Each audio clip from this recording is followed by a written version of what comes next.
Om Namasri Yatirajaya Vivekananda Suraye Satchit Sukha Swarupaya Swamine Tapaharine. We were discussing the concept of vrittis in Patanjali's Yoga Sutras. Why are these ideas or concepts very important to understand yoga? As we discussed before, yoga has been defined as chitta vritti nirodha.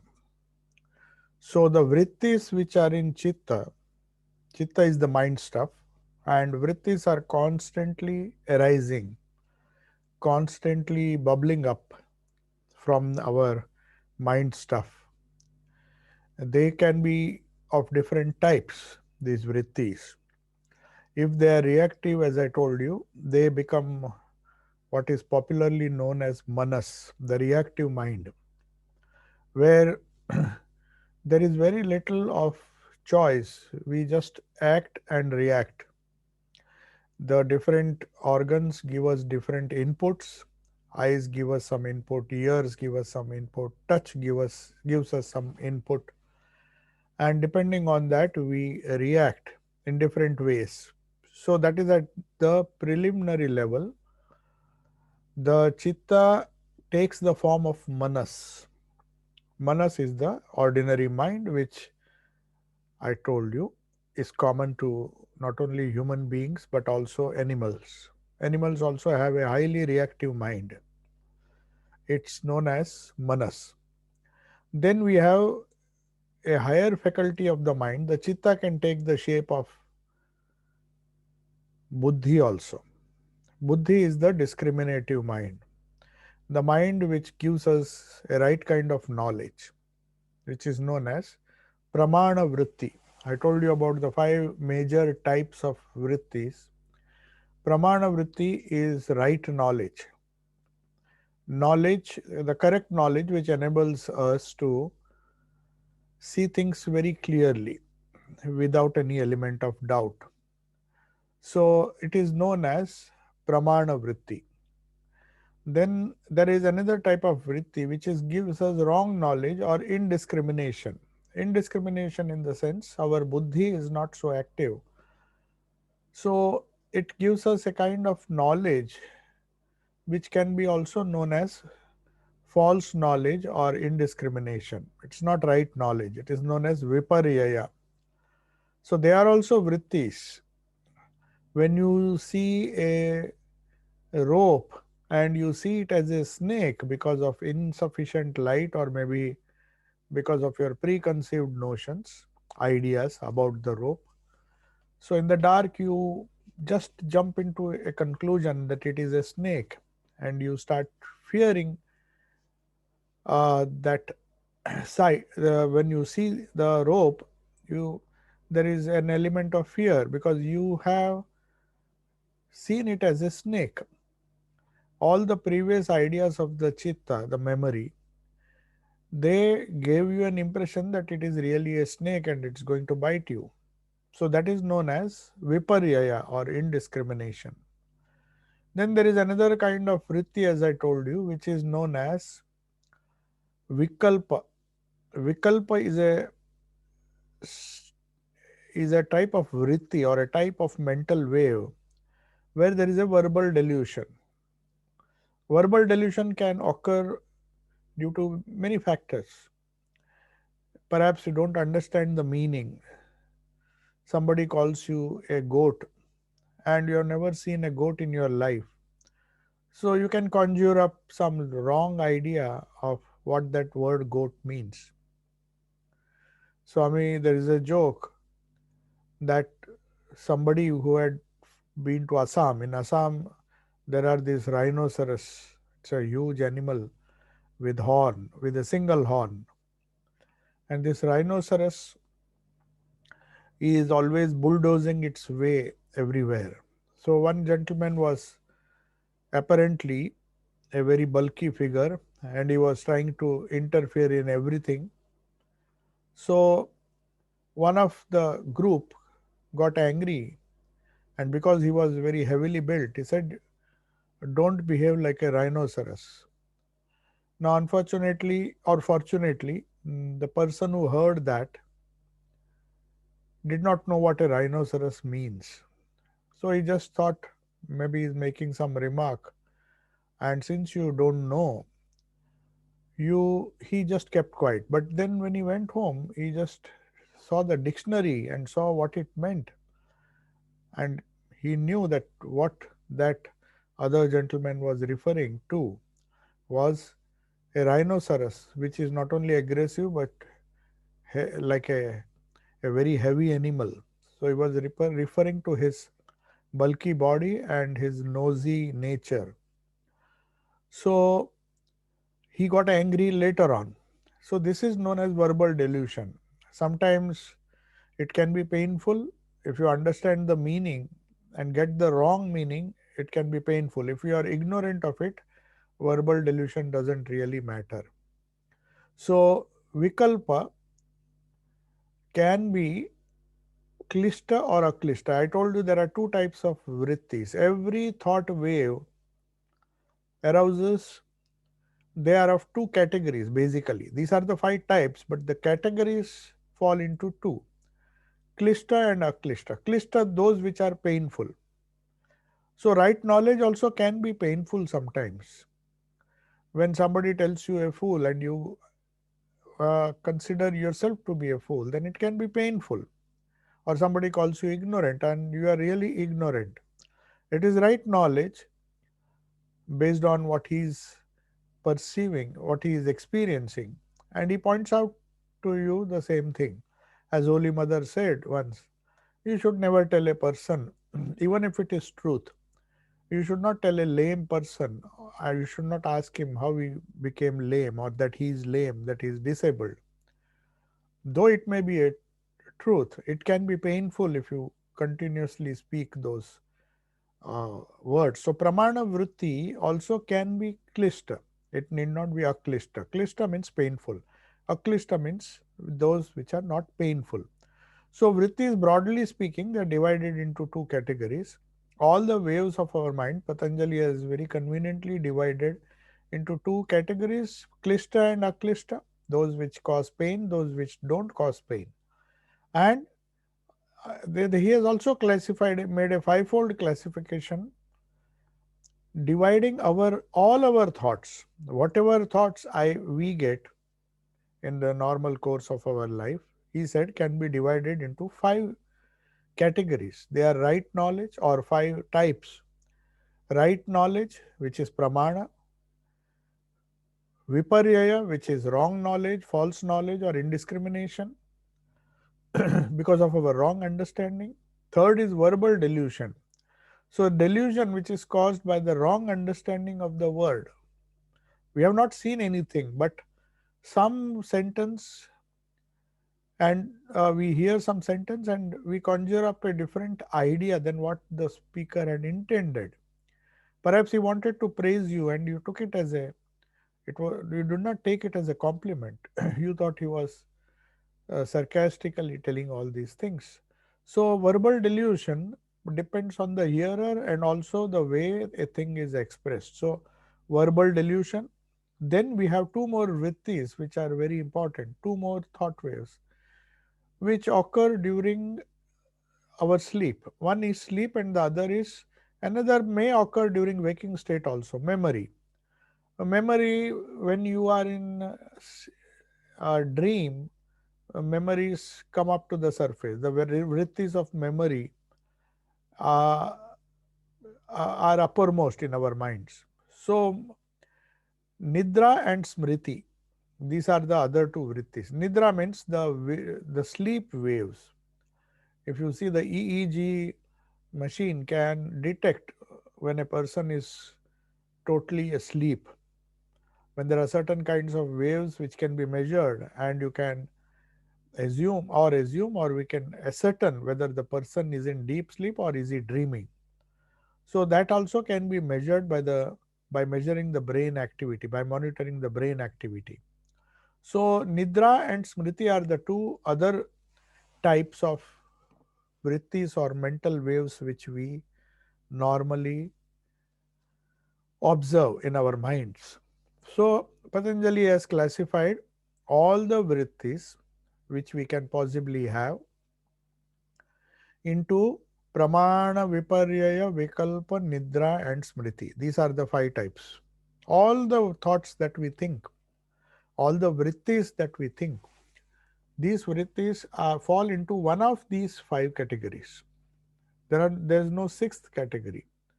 If you observe carefully, either you know a thing correctly or you don't know it, whether either it's a Pramana vritti or Viparyaya vritti, or there is some verbal delusion which also causes thoughts, and sleep and memory. So these are the five vrittis which we constantly have. Sometimes we have, when we daydream or we really dream, we are predominantly having these memory vrittis, these smriti vrittis. But when we are very alert, when we are very conscious, and we see things in a proper perspective very clearly, we have this right knowledge, pramana vritti. And when we see certain things but assumes something to the contrary, that is known as viparyaya, indiscrimination. And then, of course, there are instances when we misunderstand certain people, misunderstand certain words, phrases in different situations, and that gives rise to verbal delusion. And then we have sleep and memory. So these five vrittis, five types of vrittis, we are having all the time. And the idea is to control these vrittis, control it to a bare minimum so that we can reach the state of yoga. Yoga chitta vritti nirodha. The vrittis which arise in the chitta because of our past samskaras, because of the inputs that we give through our sense organs, these are responsible for these five kinds of vrittis. These five kinds of vrittis can be painful, can be klishta, painful, or aklishta. So Patanjali has divided every vritti into five types and two categories, painful and non-painful. So it means there are 10 types of vrittis. Even sleep, if there is too much of sleep, it can be painful. The right amount of sleep, the optimum amount of sleep can give you joy. But beyond a certain limit, if you don't sleep, then also it can be painful. If you sleep too much, then also it can be painful. Painful in the sense harmful.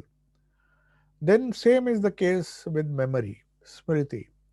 Smriti can be painful if the memory itself is painful. If it is a painful thought which you had experienced in the past, the memory of it is going to cause pain. So sometimes we find it difficult to forget old things, and these vrittis constantly bombard us. We want to get rid of those waves, those memories which are not, which are painful, which are not pleasant. But we are helpless. These memories come again and again and again, and we repent and we make ourselves miserable. So, a memory or a smriti vritti can be painful, at the same time, it can be a klishta. The memory is a good memory. So, Patanjali says you can see here that these are the different vrittis which play a major role in our life. Our life, as your thoughts, so you become. As Buddha said, your thoughts make you what you are today. Thoughts lead to action. So we have to carefully understand the functioning of these vrittis and slowly try to minimize it, and thus fulfill the goal of yoga, which was there in the second uh, sutra, yoga chitta vritti nirodha. So to control them, first you have to know what are the vrittis. Why do they arise? Whether it's a right knowledge or a wrong knowledge or a viparya vritti or vikalpa vritti, verbal delusion, or is it sleep or is it memory? Is it a painful memory? Is it a pleasant memory? So these are the different categories. You may say five categories, five types, and two categories. So that makes it 10. So normally 10 types of vrittis can be found. So in the seventh sutra, now he is trying, Patanjali is trying to give us the definition or the explanation of what pramana vritti is, viparyaya vritti, vikalpa vritti, nidra and smriti. These he tries to explain in a little more detail. So there are some there are some classifications, sub divisions. So what are these pramana vritti? Pramana is right knowledge. So as I told you last time also we discussed this. Pramana is direct perception. Pratyaksha, Anumana, Agamaha, Pramanani. So the right knowledge can come in three different ways. First is direct perception. You see a fire and know that that is fire. So you don't require any proof. You are watching it, you are perceiving it. Then there is Anumana, as I told you, the excellent example which is given is if when you see the smoke, you may not see directly the fire, but you assume or you infer. The Anumana means inference. Through Anumana, you know, have the right knowledge that there is some smoke, there is a source which is creating this smoke, and that fire is there. That inference is also known as Pramana Vritti. So that inference is correct. It's based on previous experience, no doubt, but because it is a fact based on truth, though it may not be directly perceived, the fire exists. And if you say, see, I see the smoke there, and that's why there is fire, there cannot be a smoke without fire. So that is a example of inference. So we may get pramana vrittis may occur in our mind. These vrittis may come now and then. Most of the time we have pramana vrittis. We are seeing things around us and we are inferring certain things, though we don't clearly see it. And though that inference also, if the inference is correct, if you infer wrongly by seeing a rope, you see a snake, then it is not right knowledge. It's not a right inference. Or if you see a rat and you say perhaps there is a cat somewhere, that is a wrong kind of inference because there is no guarantee that there should be a cat if a rat is found. Whereas smoke and fire, that kind of inference is perfect. And then competent evidence, that is agama. I told you about this competent evidence that is based on scriptures. Now, the yogi or the intuitive mind or of the different rishis who gave out the scriptures, these are these authors of these sacred scriptures are people who have laid down these agamas. They have seen certain things, even in the gospel. Sri Ramakrishna has expressed in words, though it may not be like the Vedas. Vedas are in Sanskrit. The Bible is in some other language. It may be now it is available also in English. So also the Vedas are available in English. But when these authors of these sacred scriptures saw certain things, perceived certain things through their intuition, they their words or their sentences, they were collected together and they form our sacred scriptures. So that's why, because it was based on direct experience, and we believe that these people have had that experience and then such persons are living, their words also will be proof. Like Sri Ramakrishna experience all the truths which are there in the Upanishads.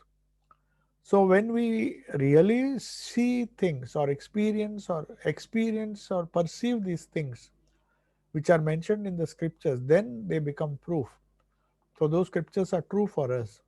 And such people are known as apta, the words of such people are known as apta vakyas or agama. They are the experience.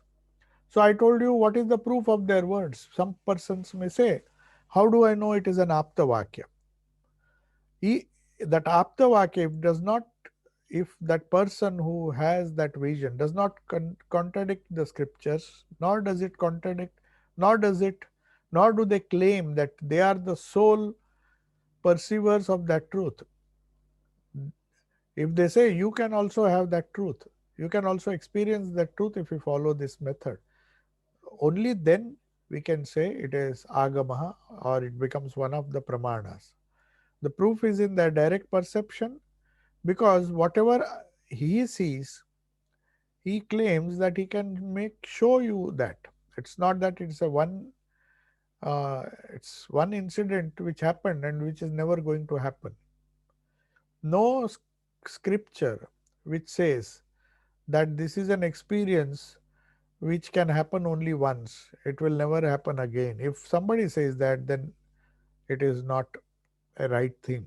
It's not a pramana vritti, because if it is pramana, it should be based on previous experience. It should confirm the previous experience and allow the possibility of having that experience again. So Sri Ramakrishna, when he met, when Swamiji met Sri Ramakrishna, he asked him, have you seen God? He said, not only I have seen God, but I can show him to you also. So the experience of God was something which was not only an experience for Sri Ramakrishna, but he could make the disciples also perceive the same truth or same reality. That does not contradict past experience. It should not contradict the experience of the Upanishadic rishis. The same thing, the same truth has been expressed in different ways by these prophets, and the eternal truths. Whether it may be Newton discovered the law of gravitation, but the law of gravitation existed even before Newton. He just formulated it. And if Newton says that this law is valid only when I do the experiment, then that is not a truth. It should be validated by anyone in the situation or in the environment which he did the experiment. In the same environment, it should be true for everybody. There may be certain other truths in different planes of existence, in the microcosm or in the quantum world. Some of the Newton's laws don't work, but the environment, in that environment it is true. So the laws of quantum mechanics or quantum physics, they will be valid for every quantum physicist. So also the Newtonian mechanics, the environment in which Newtonian mechanics is understood and experimented, that environment remaining the same, the truths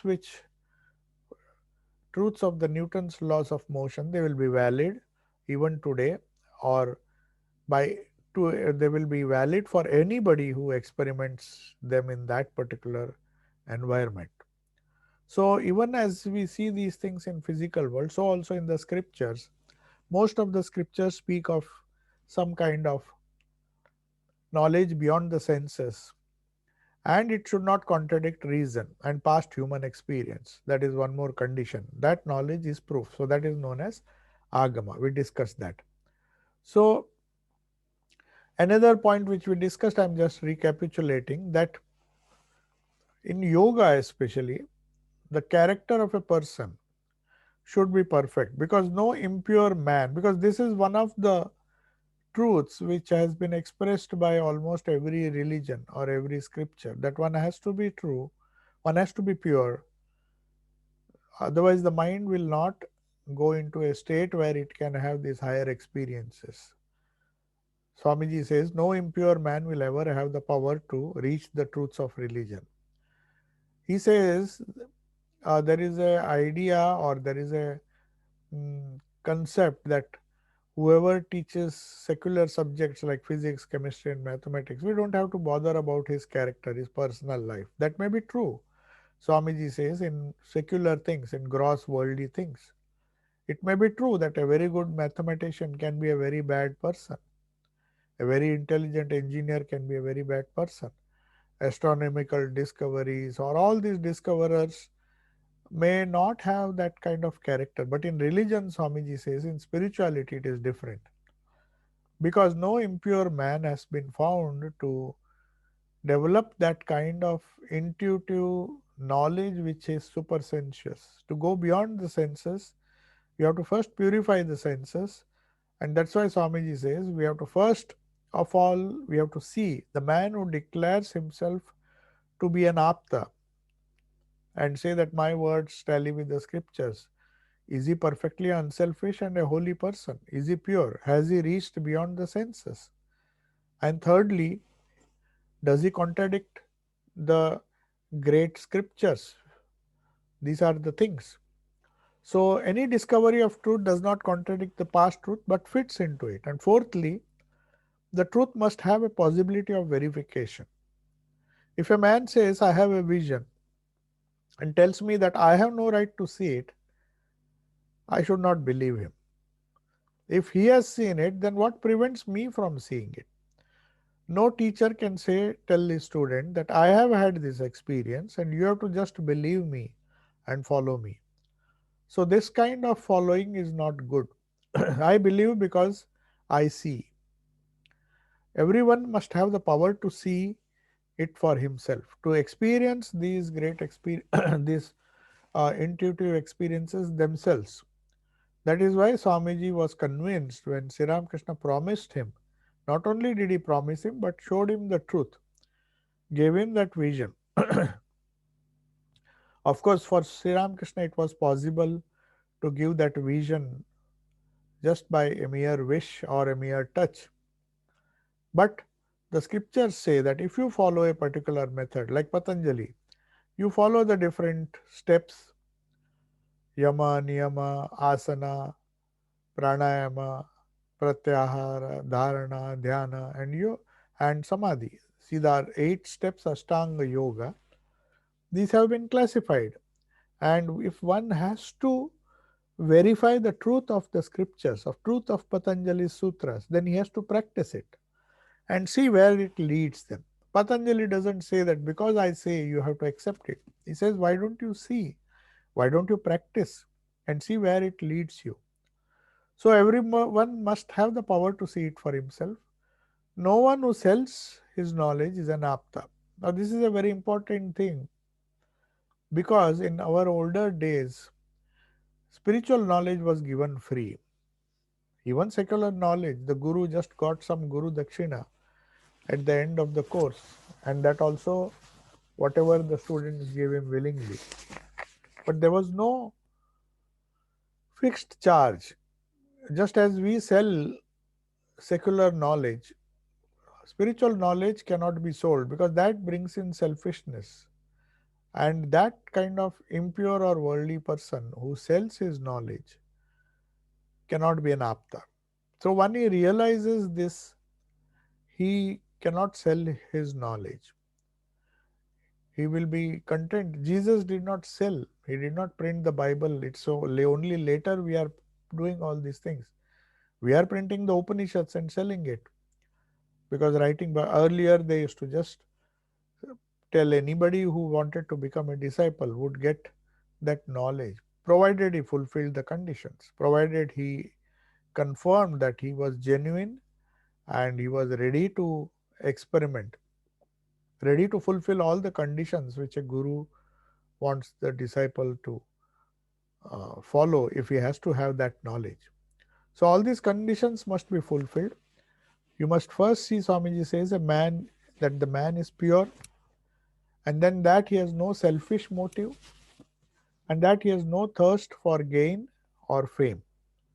These are the few conditions which the Aptavakya, the people who have had these Aptavakyas, who are confirming the validity of the scriptures again and again in every age. They are not restricted to any particular time frame or age. They can come anytime. But every time they come, they speak the same truth, maybe in a different language, in a different way to suit the needs or the level of understanding of different people of that age. But the truths are same. And secondly, a person who has this should have super conscious knowledge. For ordinary secular knowledge like physics, chemistry, and even abstract sciences like mathematics, we are getting that knowledge through our senses and through our conscious mind. But the faculty of mind, the chitta, the faculty of mind which opens up and gives us this knowledge is far above the reactive mind. It is not manas or ahankara. When everything goes away from the intuitive mind, these ideas come. So he must not give us that person who has who wants to claim that his words are aptavakyas. They should be super sensuous experience. When the senses have been calmed, when the mind has been calmed, when according to yoga definition, yoga chitta vritti nirodha, when the vrittis have become quiet, when they have been quietened, then only you will get these superconscious visions. And of course, he has to be pure, and there's other conditions which we saw. He must give us something that we cannot get from our senses. Our ordinary senses will not be able to give us this kind of supersensuous knowledge, superconscious knowledge. One has to work hard, and as a result of practice of yoga for a long time, he gets these experiences.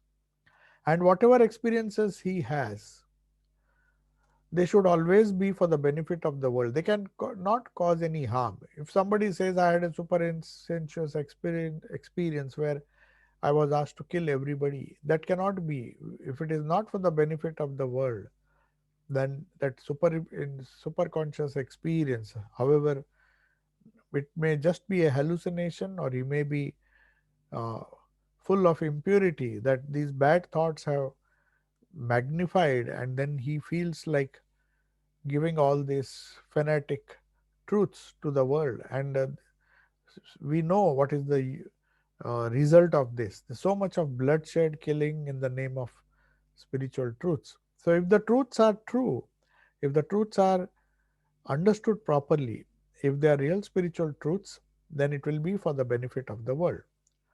Thirdly, we must see that it does not contradict other truths. If we say God is one, then we cannot make distinction between two people. That is a contradiction of that truth. If we are all one, then we should be showing that liberal attitude, that universal attitude. Diversity may be there, but somewhere the thread of unity should connect us all. They should not contradict other truths. If it contradicts other scientific truths, then reject it at once.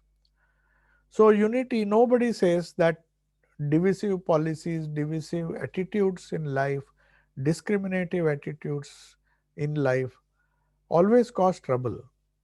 Whether it is racial prejudice, whether it is national prejudice, prejudice based on nationality, race, color,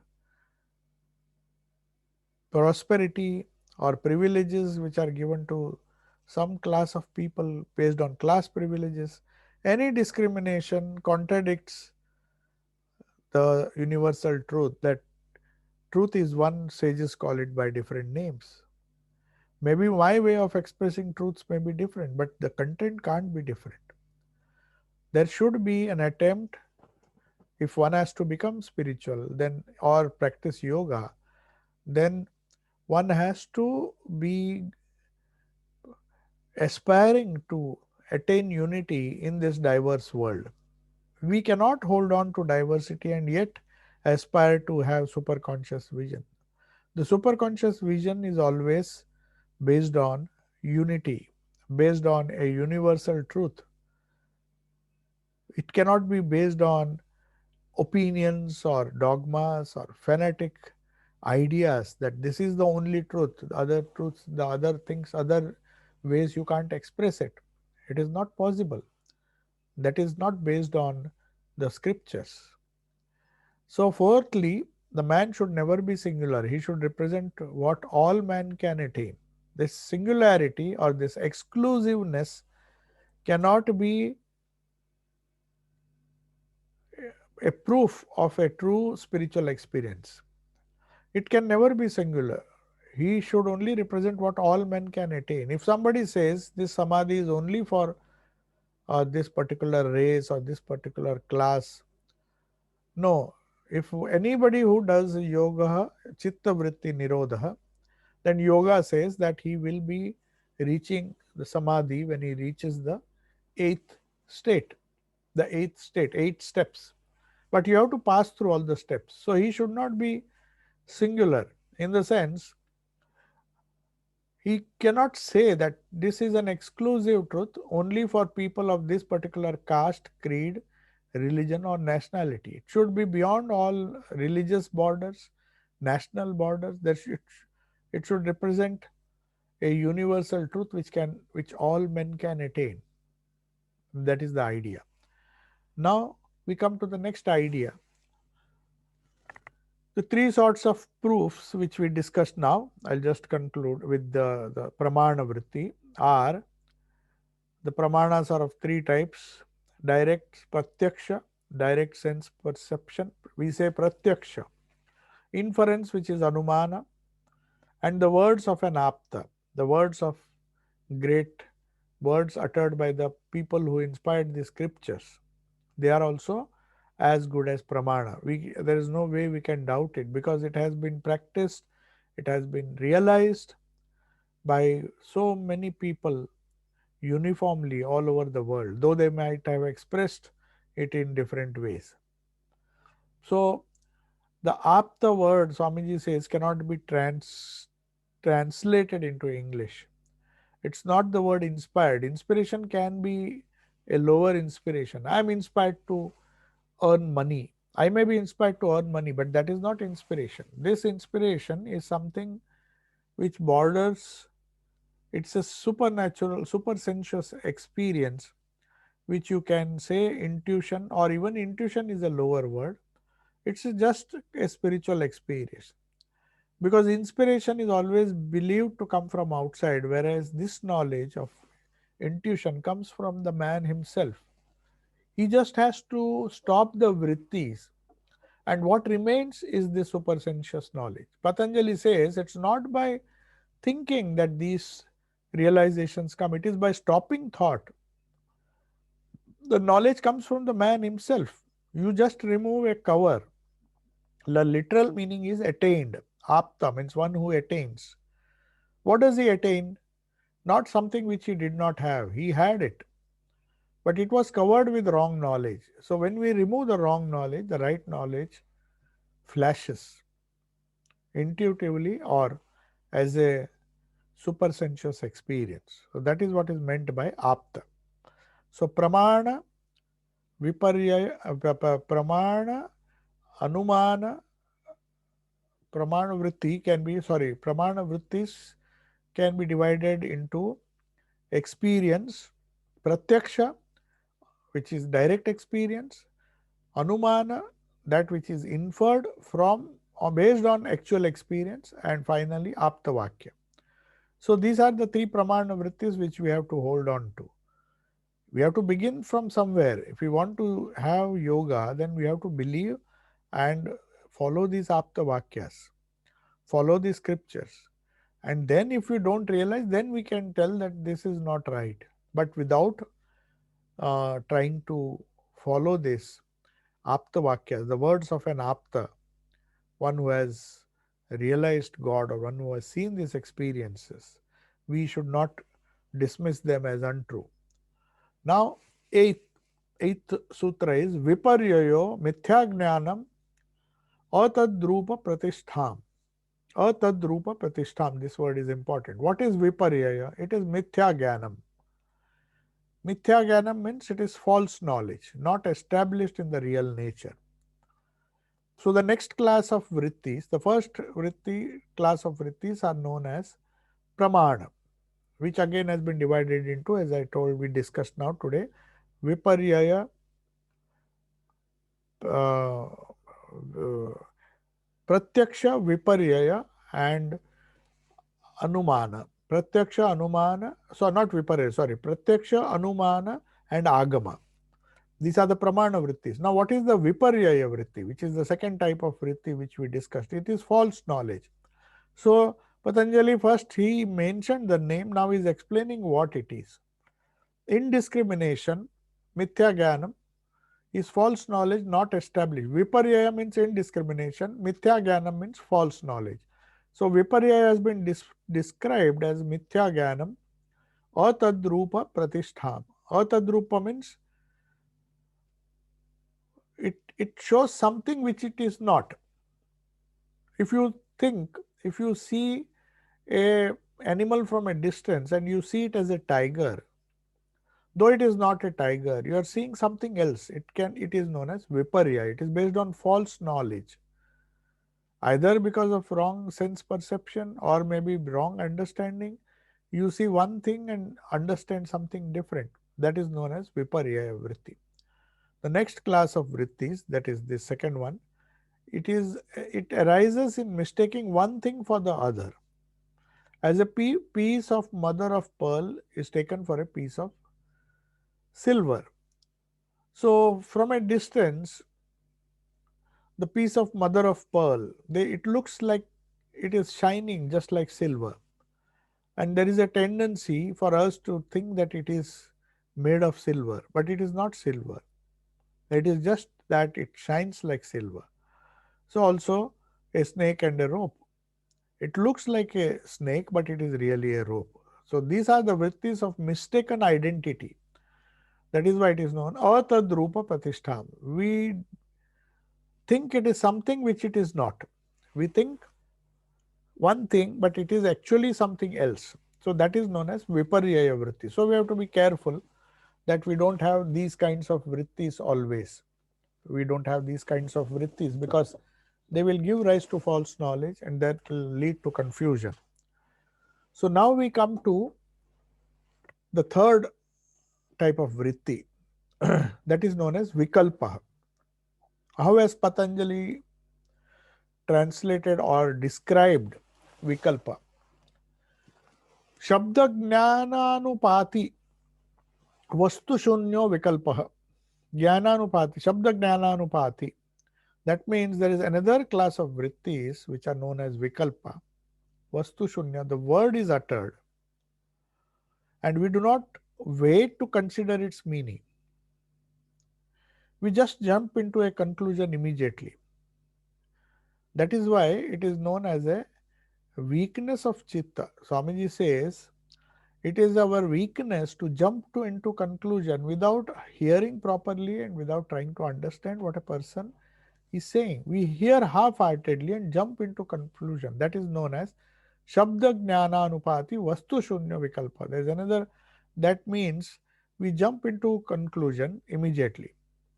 Now you can understand the theory of restraint. The weaker the man, the less he has of restraint. So a reactive person, a person who is living on his chitta, is taking the form of manas. He has a tendency to have this vikalpa vrittis. He sees something and immediately reacts. It's it it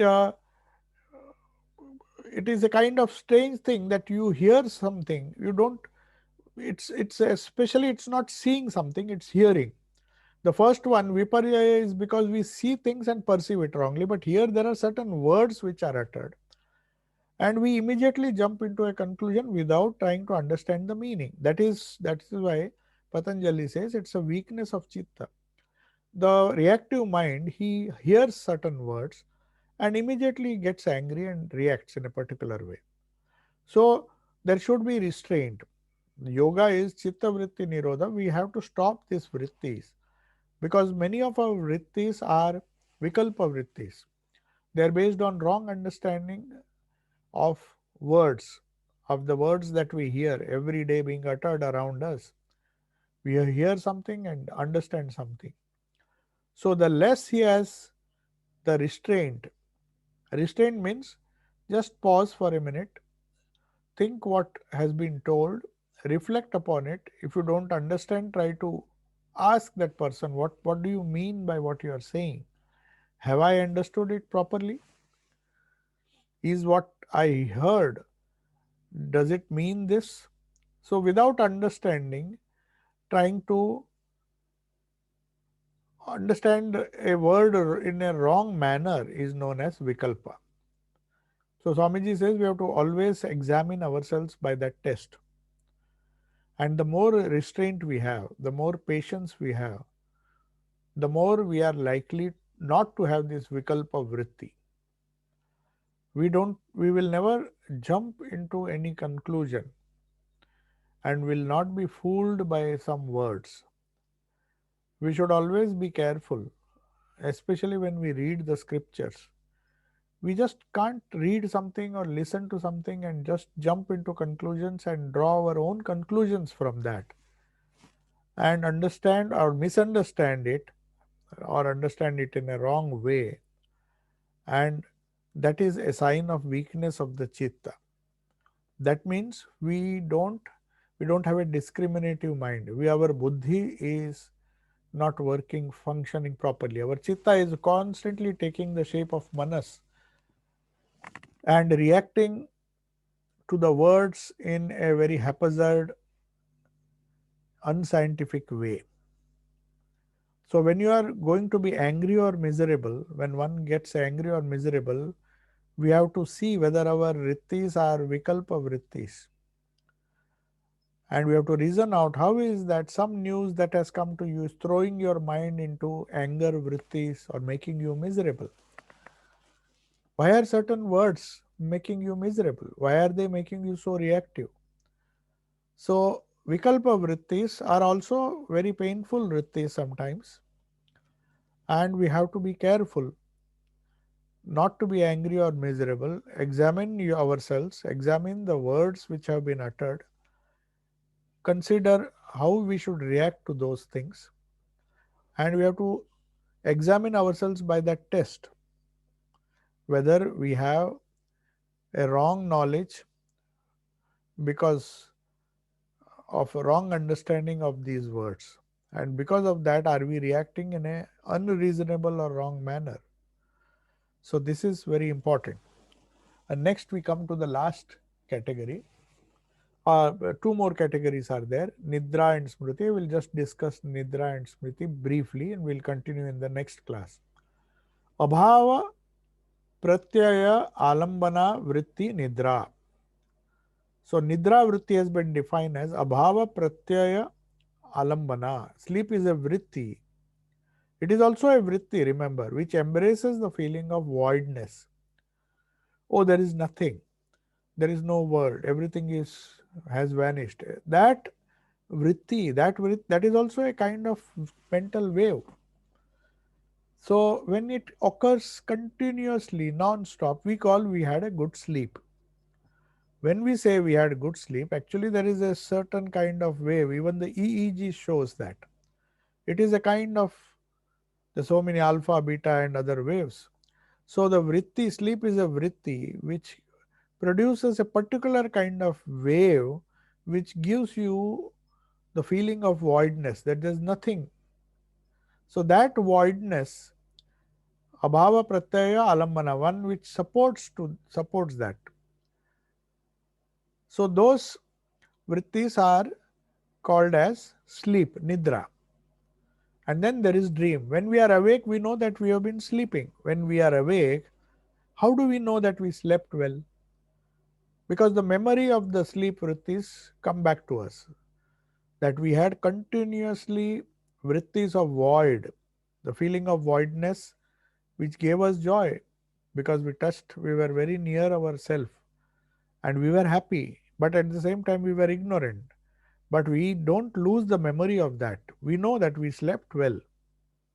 Though we cannot say how long we slept, but we know we have slept well. When we are awake, we know that we have been sleeping.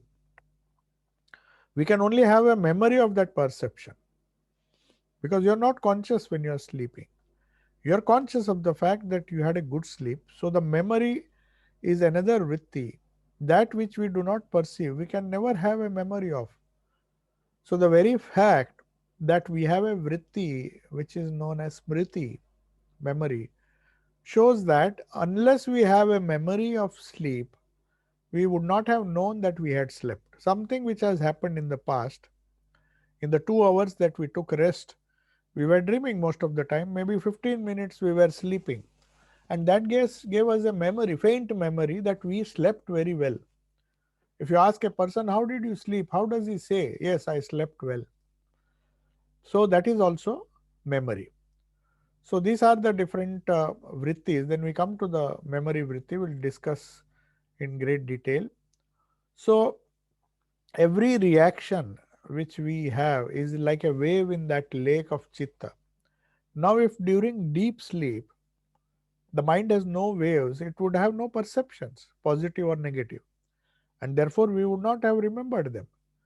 If somebody says, oh, in sleep there are no vrittis, no waves of the mind, it is not true.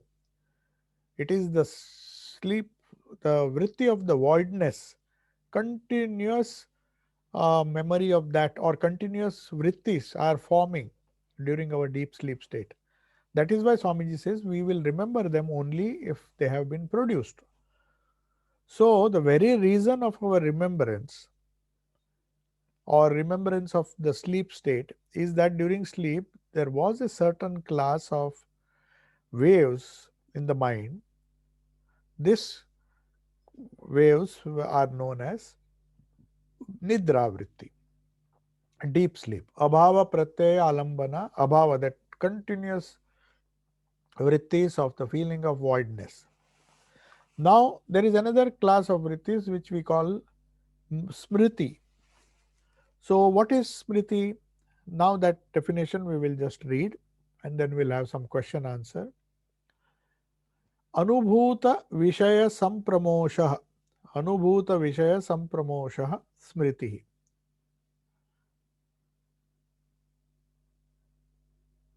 That means memory is when the vrittis of perceived objects, the objects that we perceive, do not slip away and through impressions come back into consciousness. Anubhuta Vishaya, that which you had experienced earlier, whether it is a sleep vritti or whether it is a waking vritti, you had done certain actions, and when they come back to you, they come back to your consciousness at a later stage when they are not happening.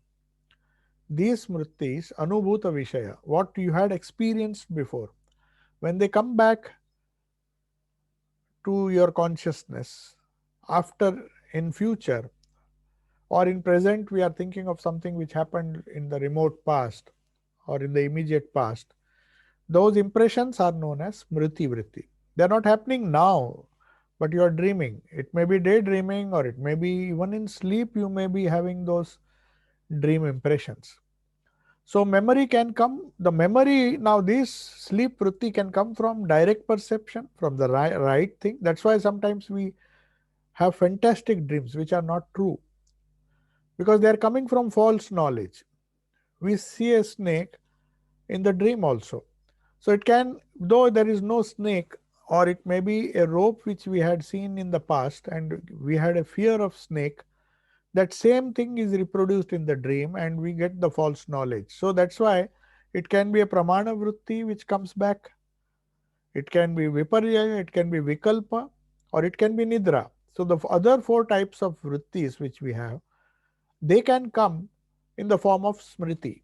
So it's not necessary that only fantastic things only come in dream. The real things also may come, but imaginary things, false knowledge, viparya vritti also can be reproduced or can come back to memory. Verbal delusion or vikalpa vrittis also can come back. Somebody had said something and we got angry. That memory also can come back. And of course, the vritti of sleep, when we remember, when we are conscious, when the impressions come, impressions of sleep come back when we are conscious.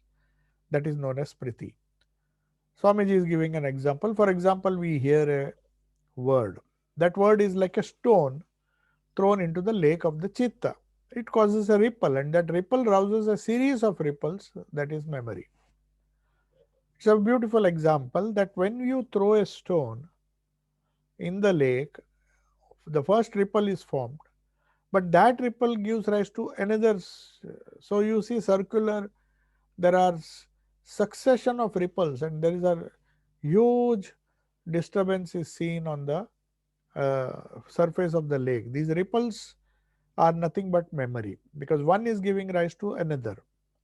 The stone has given rise to only one memory, one ripple, but that ripple, there is a chain reaction, and then we get the memory. So also in sleep, when the peculiar kind of ripple called sleep vritti, nidra vritti, throws the chitta into a ripple of memory, it is called a dream. So in nidra vritti, we will see in what happens is, we a particular ripple of memory, old memories, they come. They can come when you are sleeping, they can come when you are daydreaming also in the day. It can come in the sleep also. So this memory is what brings our causes our dream. So dream is another form of the ripple which in waking state we call memory. So what is called memory, smriti, in waking state is nothing but dream in sleeping state. When we are sleeping, the state of the ripples which are caused by smriti are known as dream, and in the waking state we call it smriti. So smriti in sleep is known as dream. So we will conclude today, and if there are some questions you can ask. I will just open the chat. Yes. You can either type or maybe you can.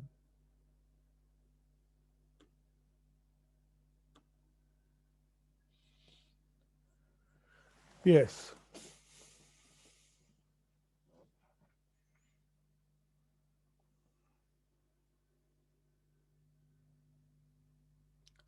Are there any questions?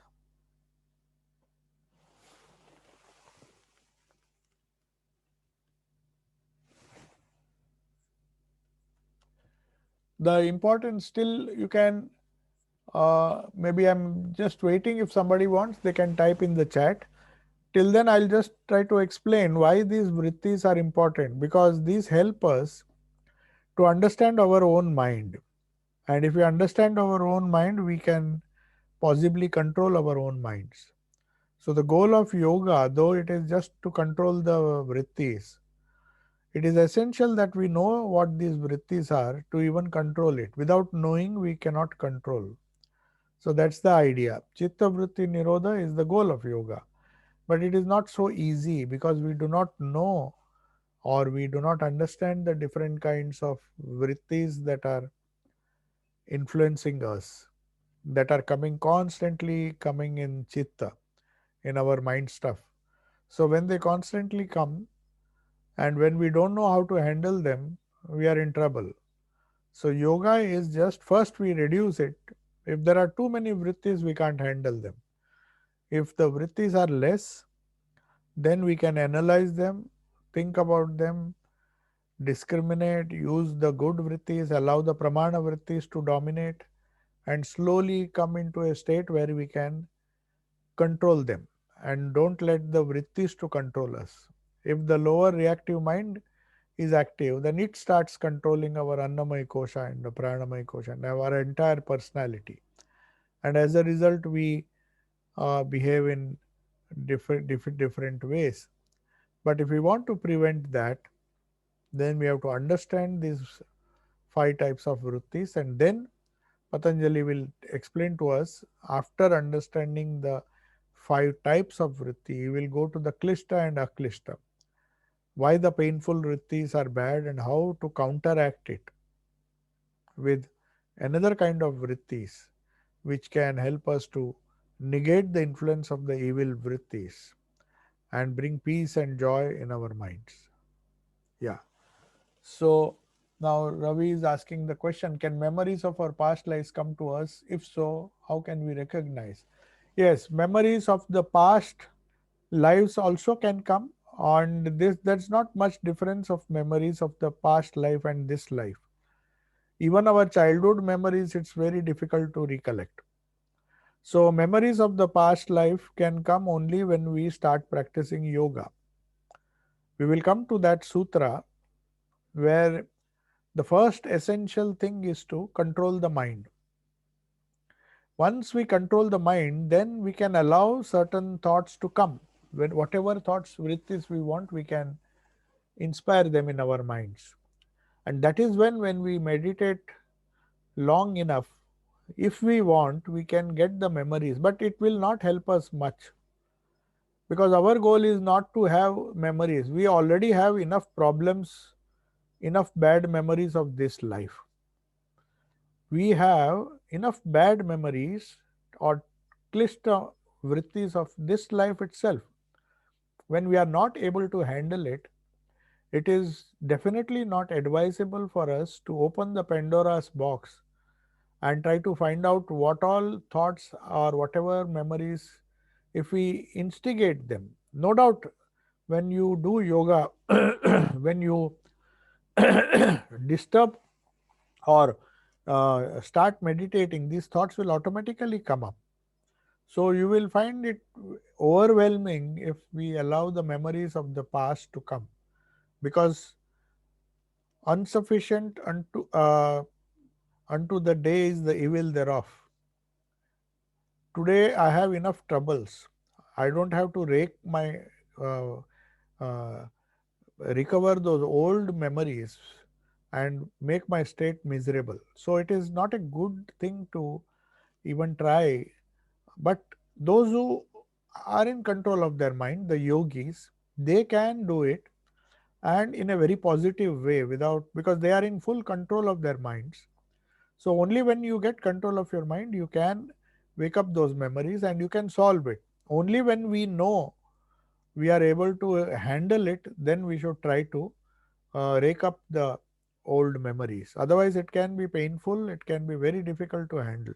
So, from a practical point of view, though ultimately yoga says as we go on practicing yoga, these things will become powerless, the old memories, and they will slowly vanish. The the root cause of vrittis will be handled. That is the goal of yoga. You try to destroy them before it arises, before the vrittis come. But trying to bring the smritis back can be dangerous if you cannot handle it. Then, could smritis be related to or influenced by memories or experiences of past life, or merely to one subconscious? No, this subconscious itself is a state where the old vrittis of the past lives are there. So, subconscious mind means the chitta. Our chitta is full of old memories of several lives. So it's so whole of subconscious, or subconscious is a modern word. We call it chitta. It is, you cannot say subconscious. It is a kind of state which is a tendency. They are known as tendencies. Samskaras are known as tendencies. They are not subconscious. They may not be conscious now, but you can bring them into consciousness. So the vrittis which have been accumulated over several lifetimes, they are still there. So they are not just old of this life, they can be of the previous life also. Okay. Should we try to detach from good thoughts as well as bad while practicing yoga? No. Why should you detach? The good thoughts, we will come to that sutra where there is a technique where you have this pratipaksha bhavana. Pratipaksha means you get a bad thought, you get an angry thought, and you try to counter it with the help of a peaceful thought. So, good thoughts should not be controlled. So, we should not, I mean, should not be, they can be used. If we detach, it is good. But before detaching, first we have to neutralize the bad thoughts. So that's why we say satsanga, we read and do all these things to encourage good thoughts, which which so Thakur used to give a wonderful example. We take a thorn, which is a good thought, and try to remove another thorn which has been deeply embedded in our flesh. When you remove the old thought, the thorn which is giving you trouble, the evil thought, then throw both away. So you have to detach afterwards, not in the beginning. In the beginning, good thoughts are necessary. Otherwise, the bad thoughts are constantly bubbling up. So to counter those bad thoughts, we need good thoughts, but then you have to remember that you should not be attached to that. Otherwise, yoga is not possible, because yoga says stop all the vrittis, chitta vritti nirodha. So all the vrittis have to stop, but that is later. If we give up good thoughts, then the bad thoughts will come out. The chitta is full of thoughts, vrittis, or tendencies, not vrittis. They become vrittis when they come out of the chitta. But if we don't encourage good thoughts and push them into the chitta, then they can't cleanse the old thoughts or evil thoughts. Okay. The last question I'll just answer. Do the vrittis exist in all the 14 lokas or dimensions? Now, the question of lokas does not arise here. Patanjali wrote the sutras for this particular loka when we are conscious. But what these 14 lokas are there, the 14 lokas or 7 lokas or whatever, there are so many different theories. They are just states of our mind. They are states of our existence when we either give up the body or when we are not yet born. Where do we exist? So, this idea of lokas was created. There were different categories. They are nothing but different mental states. So, the vrittis have to exist there. Otherwise, why do you call it a loka? When you go beyond all these lokas, whether they are 7 or whether they are 14 or whether they are 100, it depends on how you classify them. But unless you get rid of the vrittis and reach the state of yoga, chitta vritti nirodha, till you get samadhi, the different lokas will also have a tendency to produce vrittis.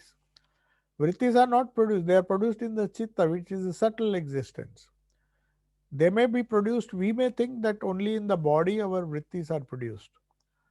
They Thoughts are produced independent of our Annamaya Kosha and Pranamaya Kosha. They may influence our thoughts, but they are not necessary for thoughts. So, in the subtle body, thoughts continue. So, vrittis naturally will continue. Okay, so I'll take your leave now. I think I've answered all the questions. Om Shanti Shanti Shanti Harihi Om Tat Sat Sri Ramakrishna Tomorrow there are two programs, one at 2 o'clock, a 15-minute talk. Swami Kripa Karananda and Swami Purnanandji also will be there. So that will be at 2 o'clock British Standard Time. I think it is 2 o'clock. I have sent you the link. Yes, it is at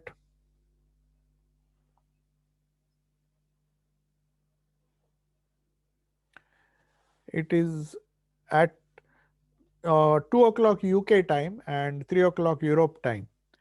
And India it is at 7:30. So I think you can watch it on Facebook Live on the Vedanta Europe Facebook page. That will be better because they will have restricted, they are having it Facebook Live. So just as you ask questions in the chat here in Facebook Live also, and YouTube Live also, link may be there.